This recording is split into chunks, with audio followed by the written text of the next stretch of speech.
Hello, everyone. Welcome again to this session where we bring you weekly videos on tips on how you can improve performance in the GMAT exam through the study process. I'm your host, Joshua Obuya, a trainer with the GMAT training program at the Kenya Airlift program. So welcome and let's dive into this topic. So why would studying for the GMAT exam be frustrating? Many people find themselves in this situation, and probably this is something which I see a lot with our students, and also those also who go through our program when they take the GMAT exam. So there are a number of things, and being aware of this can help you probably better prepare for yourself for the studies, and also see what you can look out for and what you can avoid as you prepare for the GMAT exam. So we'll go just dive right in and see what actually these things are and probably what you could do to avoid them. So first and foremost, what normally happens? So this is what you're going to be looking at in this video. It's going to be a two-video series where you look at what normally happens and then thereafter there now. How can you overcome them? It's too long, so you don't want to put all of it in one video, but just in two videos. What normally happens? A number of things do happen, some of which you may have an idea of as you watch this video because it may have happened to you before in other things other than the GMAT exam, or also if you're studying for other things and doing multiple things, it may have happened to you. At the same time, also you may get some insights into what may be happening to you or may have experienced if you had gone through this journey. So we'll dive deep to see what really normally happens. So the first thing you look at is that you normally have a limited time. You cannot study for the GMAT exam your whole life. This is something which is meant to be studied within a given time period, and then you get done with it. So normally you have a short time to study, even if you give it, let's say, 6 months or what. But many times, many people tend to give it a very short time. Some give themselves 1 month, that's 2 weeks. Though ideally, it's recommended to give yourself 3 to 5 months. You do recommend to give yourself 3 to 5 months, but still, nonetheless, it's a limited time. In this time, you're supposed to comprehensively cover the concepts. All the concepts that will be tested in the exam, you're supposed to cover all of them comprehensively and know them. Then next, also supposed to do practice questions once you've known the concepts, know how to apply those concepts to practice questions. And at the same time, also know how you're ready for exams. How would you know if you're ready for exams? You will only do that through mocks, uh, through mocks that you may do over the period and assess your performance over time. So this time period to do this, such as this study alone, is what mainly normally have this. So you have to do this alongside other things. This is not for the GMAT exam. And we talk about this GMAT exam at the same time. What do you need to do in it?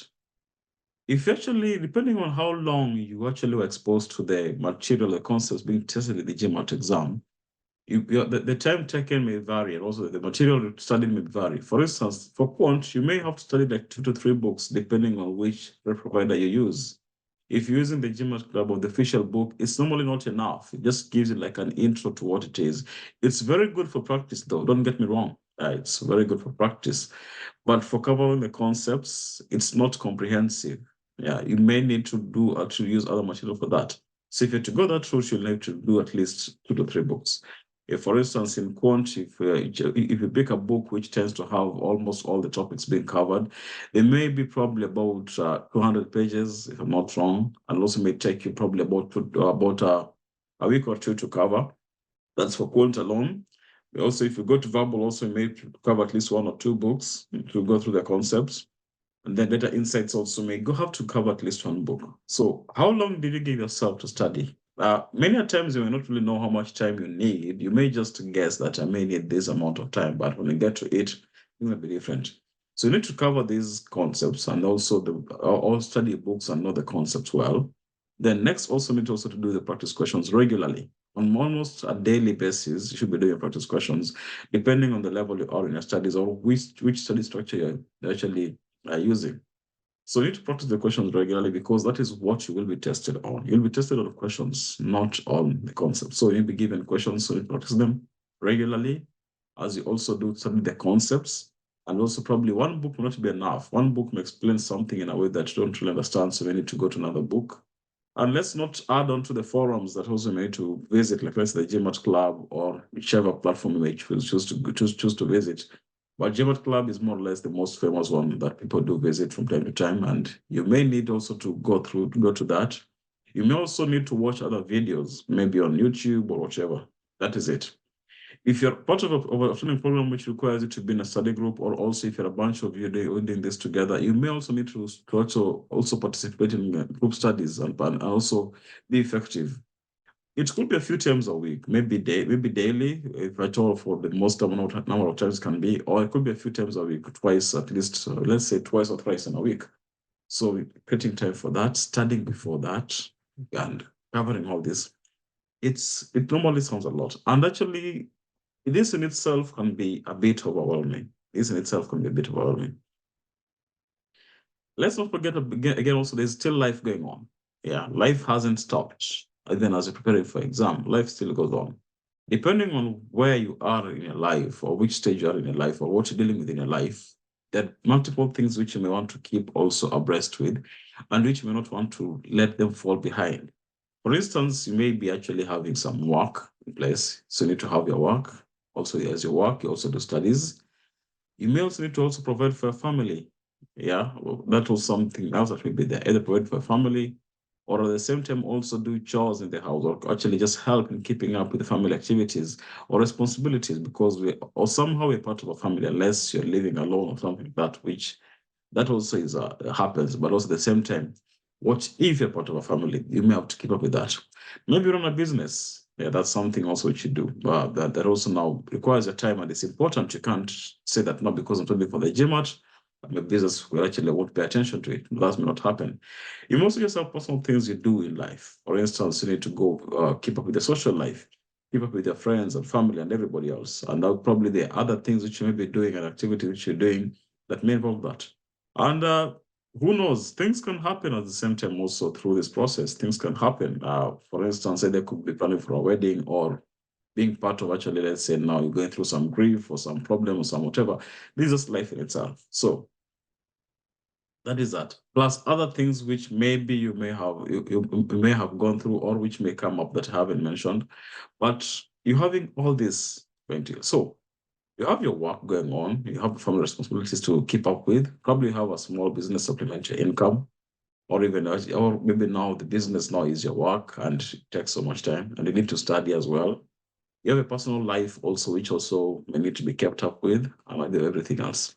So we're talking about those vital things. When you have all these things, and also you do have as well also your studies to look at, it can be a lot. It can be a lot. You're watching Success with Bob Mwiti Show, presented to you by Upstech America. Upstech America is a consulting company that helps immigrants find amazing higher education and job opportunities in the tech industry in the United States. You can find our programs by going to www.upstechamerica.com. Upstech America, we wake you up to the unlimited potential. Let's not get to the details of actually how new is a GMAT content to you, because you can be actually probably quite new to it, because maybe because of the education background that you did have, it may not have exposed things. For instance, from my personal experience was that the verbal was quite new, and I think it's quite new to so many people. The way the verbal is being tested in the GMAT exam is not how we knew, more or less, like actually the language. You only touched the language, but verbal reasoning, for critical reasoning aspect, and probably comprehension, you may not actually probably be exposed to that. So this could be something quite new. Maybe familiar with the quant. At times also it may have taken you quite some time. So some time before, actually, okay, since you last looked at the concepts, like algebra in quant, let's say algebra. Maybe it's quite some time. I need to actually recall, to spend some time to recall what does even any of the variables would mean, if at all it exists. So all these things come together, can be overwhelming. So this is what normally happens when a time that actually makes sort of strength. So what's the effect of all this? When all this happens to you, what do you get to feel? Many times I found myself covering the same content multiple times. And in doing so, it seemed like I was making no progress. I would study some concepts, think that I've known it, I find a question in it on that concept, I get it wrong. And many times also, you may also find yourself getting the same question wrong over and over again. Yeah, this is something which you may actually be exposed to. So if this is it, remember you had a limited time to study. So you're seeing that, okay, I don't have enough time, or I'm running out of time that I'd set aside for this. And now, or maybe now that I've already spent probably a month or 2 months, I'm not seeing any progress. The difference between me and week 3 for my studies and well, now week 8 is almost zero. So you can see like there's no progress. So what do you want to do? Because you had like 4 months to prepare, or 5 months, you know, think probably if you pay a provider or actually also now you get somebody else or pay for some extra material, that will help, which is not a bad thing. Yeah, it is a good thing, but it depends on how you go about it.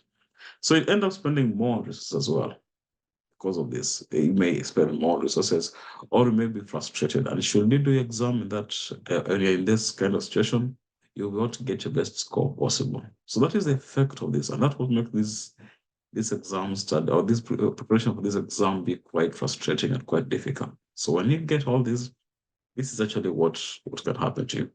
So what can you do about it? Yes, it has happened, or it's there. That's a reality. You'll face it somehow now or in the future. It's a reality which you have to grapple with. So how do you, what can you do about it? So what you can do about it is that first you can have a study schedule that works for you. Are you a morning person or an evening person? By that I mean, when is your brain best optimized to consume content? Is it in the morning or in the evening? Yeah. If it's in the morning, then actually you may want to probably have a study schedule planned for that during that period. Yeah, that is one. You also need to have a set of goals that you want to achieve in your study sessions. Yeah. Preparing for this, what do you want to know? We want to know the concepts test of the GMAT. What are these concepts? You should have them listed down somewhere, either the table of contents of the material you're using, or whatever you use. Yeah. Have that and actually organize the study sessions to be able to achieve those. You should also be able to assess your progress regularly and adjust your goals accordingly. So if you find that, okay, I'll be studying for 2 weeks, or actually, let's say for 1 month now, and these are progress I've made, and the past 1 or so weeks, these haven't made any progress. I recommend having progress being made on a weekly basis, being assessed rather, progress being assessed on a weekly basis, because if you leave it for 2 weeks, it could be too long. You need to assess the progress at almost every multiple days. Yeah, on the concepts known, probably should go about it daily. Yesterday I studied about number theory. What do you know about that? You look at it. I studied about critical reasoning. What do you recall about that today? You see, if you don't recall, you can probably see how you can revise that. Done 10 questions and I'm getting 5 of them wrong. Why am I getting them wrong? You see. And okay, I've been doing this topic, this topic, I've done the questions, let's say 4, 5, 10, not making any progress. Why am I not making progress? And how long has it taken so far? So you want to look into those and actually be able to prepare. So the question is, how do you go